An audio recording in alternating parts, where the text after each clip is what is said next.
Bonjour, bienvenue sur Tao. Alors aujourd'hui, je voulais parler de l'été volant et des voiles, de la voile supplémentaire à mettre à l'avant dans un cadre de mauvais temps.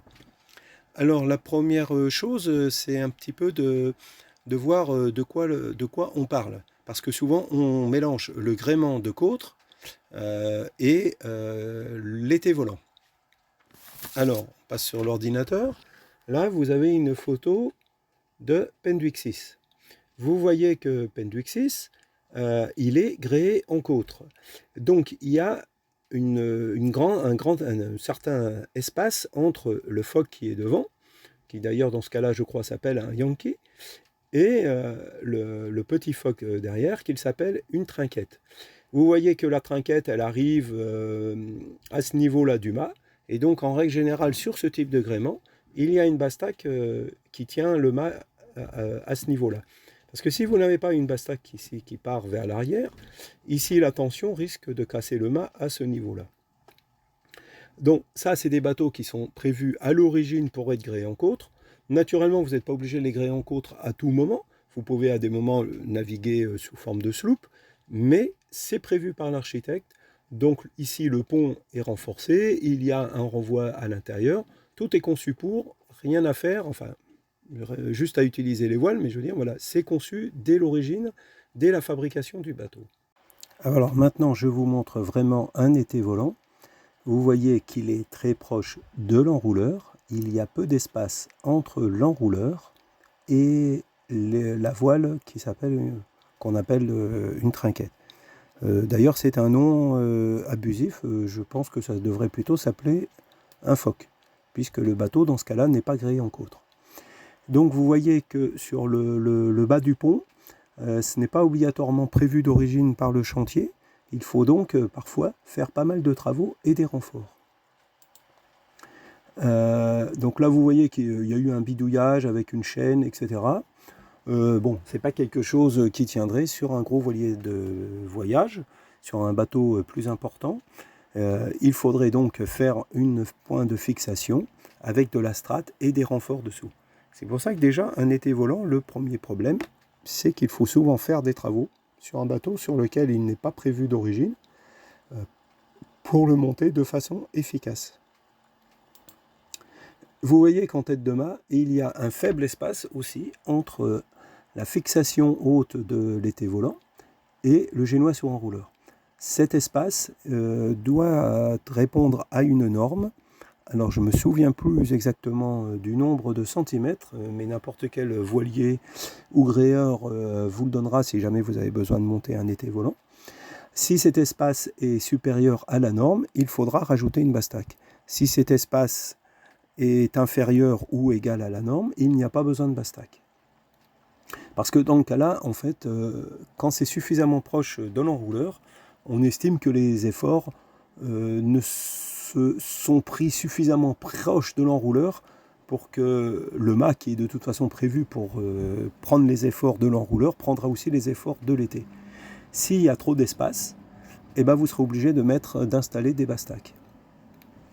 Alors, il est intéressant de faire en bas de l'été volant un système pour pouvoir le démonter, le refixer et surtout l'étarquer. Si vous voulez faire du pré avec, il va falloir avoir un été étarqué suffisamment fort pour que votre voile soit efficace et puisse permettre au bateau de remonter bien au pré.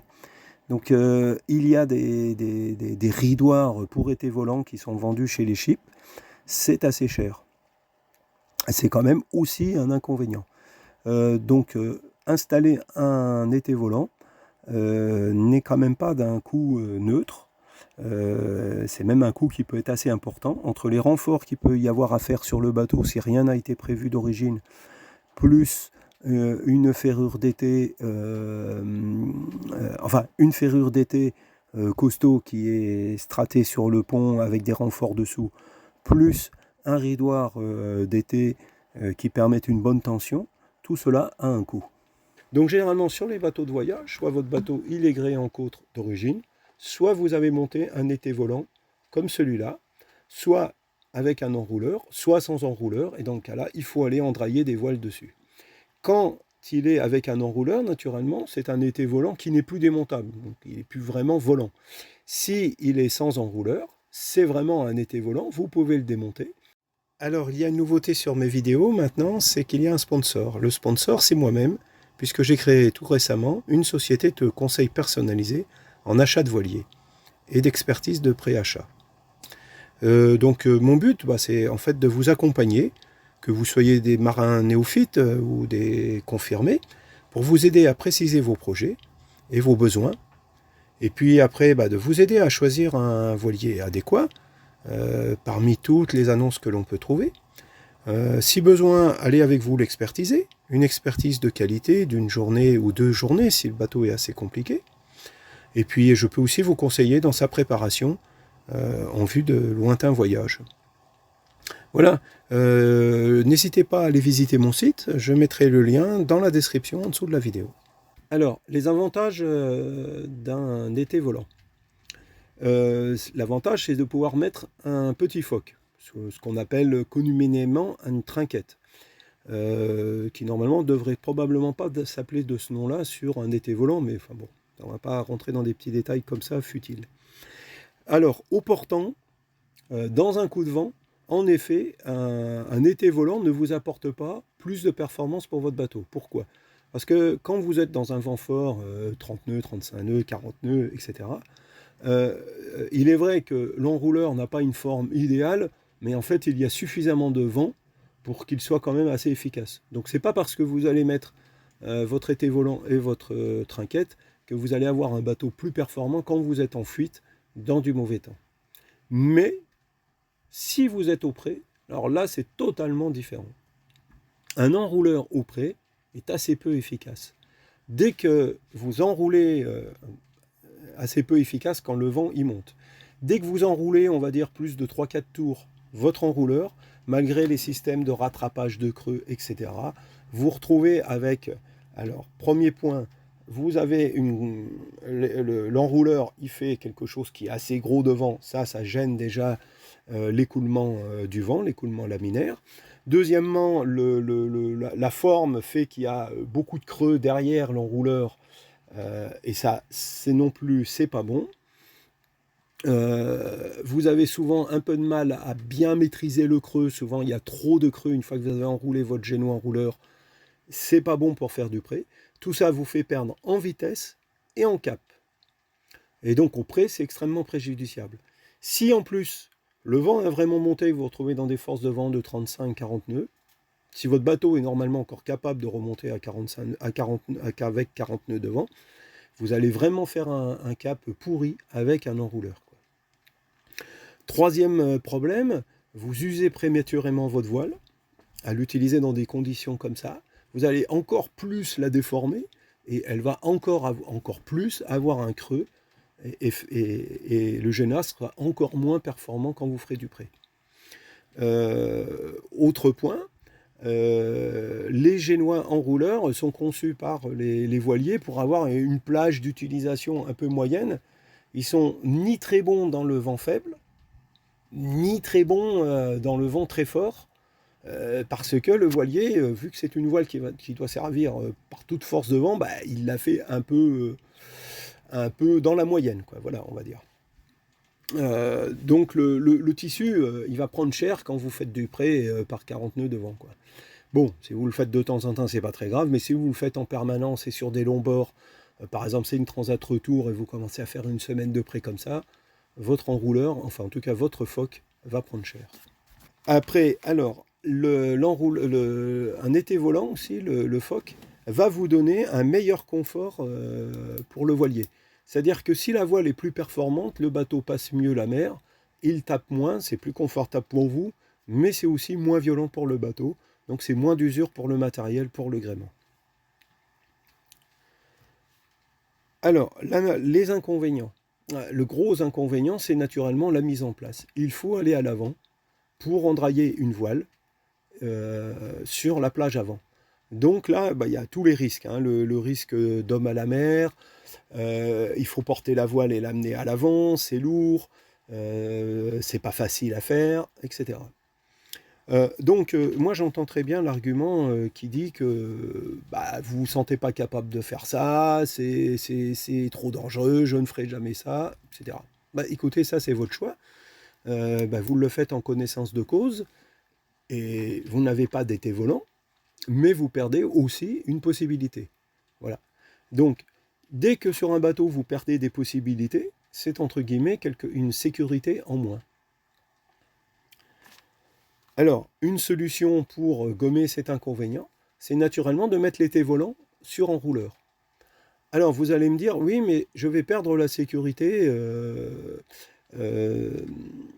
un enrouleur, c'est moins fiable qu'une voile qu'on endraille. C'est vrai, un enrouleur est moins fiable qu'une voile qu'on endraille. Il peut y avoir de multiples problèmes sur un enrouleur. Le tambour qui coince, la drisse en haut qui coince, etc. Mais là, vous êtes avec deux enrouleurs, puisque vous avez votre enrouleur principal et votre enrouleur qui est, entre guillemets, l'été volant. Ce serait quand même un manque de chance assez inouï que vous ayez un problème sur la même transat avec les deux enrouleurs, quoi. Bon. Donc, le deuxième enrouleur est quand même une bonne solution pour ceux, naturellement, qui ne se sentent pas d'aller à l'avant, changer la voile. Naturellement, sur cet enrouleur, ça ne sera pas un génois enrouleur, ça sera un phoque qui sera mis, qui sera enrouleur, naturellement, enfin, qui sera adapté à un enrouleur, mais qui aura une forme de phoque, qui sera une voile adaptée pour faire du pré, pour qu'elle soit performante. Et là, c'est un petit peu ce que font les coureurs. Eux, en fait, quand il y a un vent faible, eh ben, ils déroulent leur génois. Ils roulent peut-être un tour ou deux, je ne sais même pas s'ils font ça, mais et ils savent après que la voile est plus performante, ils enroulent cette voile, ils sortent la deuxième. Donc en fait, ils se servent de l'enrouleur plutôt comme des emmagasinateurs, plutôt que réellement les utiliser enroulés. Ils ne naviguent pas, sauf au portant naturellement, mais au près, ils ne naviguent pas avec un enrouleur à moitié enroulé. Ils vont se servir de la voile idoine pour faire ça. Alors, un autre avantage, je l'ai déjà un petit peu abordé avant, c'est d'avoir une sécurité. Quand vous avez un été volant, c'est une sécurité. Si vous déchirez votre génois enrouleur, si l'enrouleur coince, vous avez d'autres solutions, vous avez au moins une voile à endrailler pour pouvoir continuer votre traversée ou votre navigation en sécurité. Vous avez naturellement la possibilité de mettre un tourmentin si vous devez vous mettre en fuite dans un vent très violent. Alors que les tourmentins, c'est quand même extrêmement compliqué. Je sais bien qu'il existe des systèmes sur les enrouleurs, espèce de tourmentin qui fait fourreau autour. Tout ça, je ne dis pas que ça ne fonctionne pas. Bon, personnellement, j'ai jamais eu l'occasion de m'en servir, donc je ne vais pas critiquer. Mais ça me paraît quand même plus compliqué qu'une voile qu'on endraille et qu'on hisse, quoi. Ça, je pense qu'à peu près tout le monde sera d'accord. Une autre sécurité aussi, un été volant, si vous le laissez en place quand vous êtes en grande croisière, eh ben, ça peut vous sauver votre mât si vous avez un problème sur l'été, si vous cassez l'été. Donc moi sur Tao, j'ai évité 2 dématages parce que j'ai un bas été, donc qui n'est pas un été volant, hein, c'est un bas été de mon gréement, mais qui maintient un petit peu quand même. Puis un été qui était non pas en place, mais quand même fixé sur un taquet derrière, et qui a suffi pour retenir le mât les deux fois, quoi.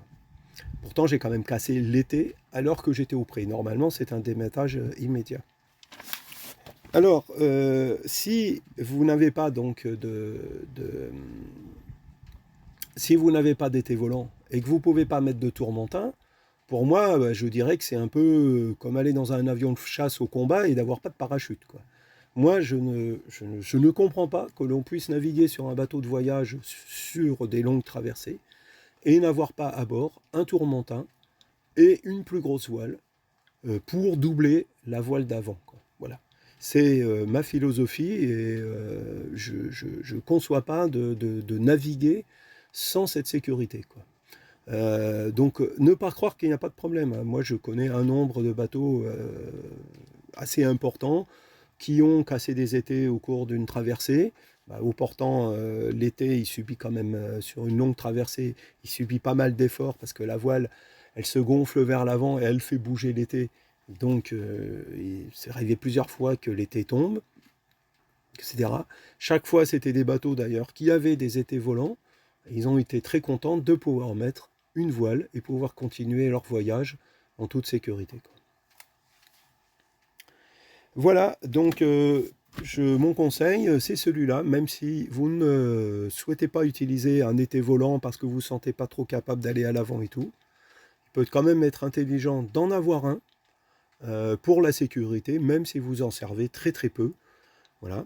Et je vous conseille quand même dans ce cas, c'est que dès que vous avez des conditions maniables devant, de vous entraîner, d'y aller. Vous allez voir, c'est quand même pas si compliqué de changer une voile d'avant et d'aller à l'avant, quoi. Donc moi, ça fait des années que je navigue sur mon bateau sans enrouleur. Voilà, ça se fait, quoi. Après, là, à nouveau, les très très grands bateaux ont quand même un petit inconvénient parce que si vous vous retrouvez avec une trinquette qui est quand même assez grande, c'est quand même, ça devient physique. Moi, j'estime un petit peu par rapport à mon bateau que jusqu'à 30 mètres carrés, c'est pas trop compliqué de manœuvrer une voile, de l'envoyer et de l'endrailler. Au-dessus, ça devient quand même nettement plus sportif. Mais comme de toute façon, c'est une voile qui doit être beaucoup plus petite que l'enrouleur, a priori, même avec un bateau de 13-14 mètres, il y a moyen de rester sur une voile qui est maniable. L'autre chose, vous pouvez aussi, sur cette voile, mettre des prises de riz. Donc bah, ça vous permet quand même de pouvoir réduire votre trinquette, de pouvoir l'utiliser dans une plage de vent plus importante, en n'ayant pas à changer de voile, c'est-à-dire en n'ayant pas une deuxième trinquette. Alors je coupe la vidéo au montage parce que je me suis aperçu que j'ai quand même un petit peu oublié un point important, c'est comment utilise-t-on cette voile, comment la mettons en place, comment la grée-t-on. Alors naturellement, contrairement à la grand voile, il n'y a pas d'allure, on peut le faire à toutes les allures. Alors vu que j'entends parfois comme que ça ne serait pas quelque chose de clair pour tout le monde, je vais expliquer ce point. La grand voile a besoin d'être hissée avec le vent proche de l'axe du vent, donc proche d'être face au vent, parce qu'il ne faut pas que les coulisseaux coincent au niveau de la gorge du mât. Il faut donc que la voile soit plus ou moins dans l'axe du bateau.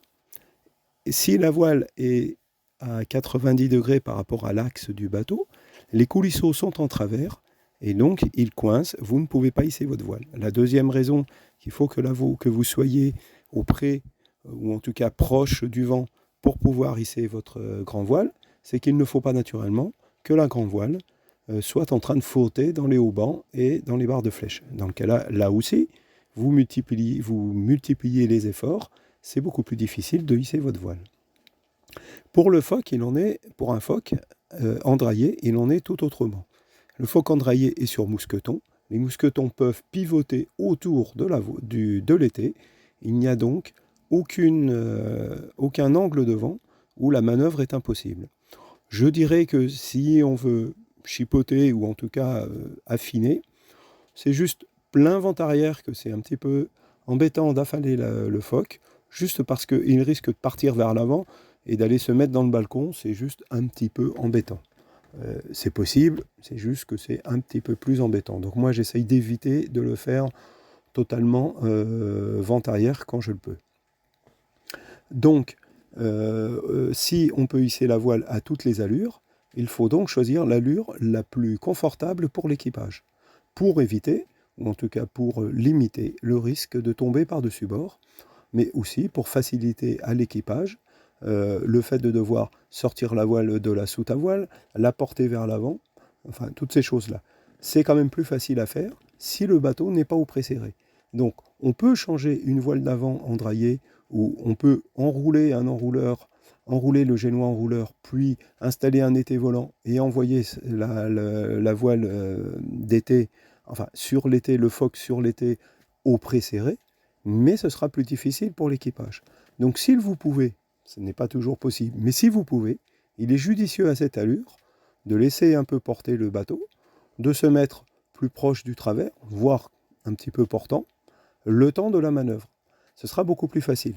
La première raison que je pense que vous avez tout de suite compris, c'est naturellement que c'est quand vous êtes au pré, vous tapez dans la mer, vous allez contre la houle ou les vagues, c'est beaucoup plus inconfortable, naturellement, surtout sur la plage avant. Dès que vous êtes plus abattu, c'est beaucoup plus confortable, l'équipier va moins galérer sur la plage avant. Mais il y a aussi une autre raison. Si vous êtes au pré, vous avez par rapport à la force du vent, augmenté le vent apparent. Vous manœuvrez donc dans un vent plus fort que le vent réel. Si vous vous mettez au portant, au contraire, vous avez diminué le vent apparent. Vous allez manœuvrer dans un vent qui est inférieur au vent réel. Donc, la manœuvre sera plus facile. Finalement, comme en règle générale, on va utiliser l'été volant dans des conditions un peu musclées de vent, il y a tout intérêt à pouvoir, si vous pouvez, diminuer la force du vent en vous mettant plus proche d'une allure portante. Donc, voilà les raisons. Et ben voilà, c'est un petit peu tout ce que j'avais à dire sur l'été volant. J'espère que cette vidéo vous a plu. Je vous dis à bientôt pour d'autres vidéos. Be safe, au revoir.